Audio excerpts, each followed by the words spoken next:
Every 92 seconds, an American citizen is sexually assaulted.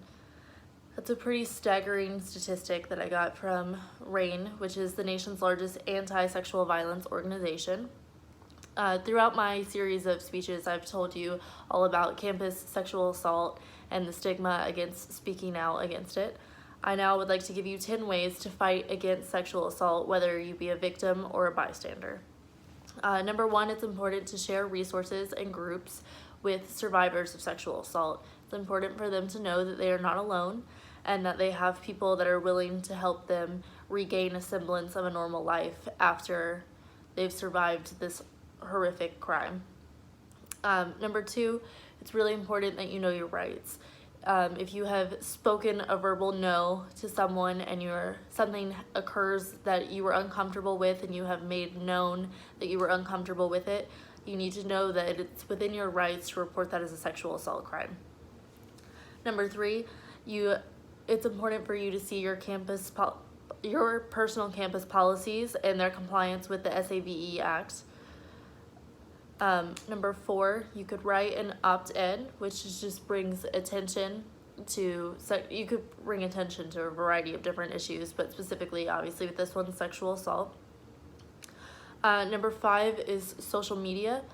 We've seen in these recent years social media destigmatize many big issues. For example, the LGBTQIA community has gained some rights from people speaking out on social media and showing their support and their true colors. And the same thing could be done with sexual assault. We just have to start a conversation about it. And social media is a great way to do it. Number six, it's important to start a conversation about victim blaming.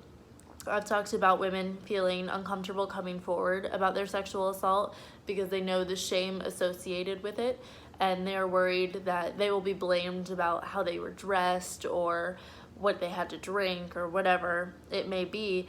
And it's important for us to understand that we cannot continue to blame the women for their sexual assault. So it's time to start a conversation about that. Number seven, a bystander intervention session. This is just basically getting people around a situation to feel more comfortable speaking up, because you could potentially stop a sexual assault in the process if you see something that you know just isn't right. Recently, women have been coming up with a buddy system, and if they see a woman with somebody that just doesn't look right and looks a little aggressive, they'll come up to them and pretend to be friends and remove them from the situation, and that has proven to be very effective.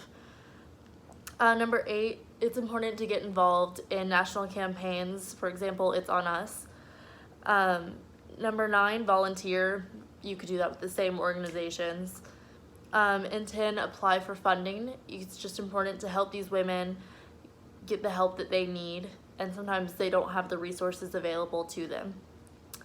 But I hope that all of these videos encourage you to speak up and speak out, and hopefully join some national campaigns and support victims of sexual assault, male, female, non-binary, in any situation.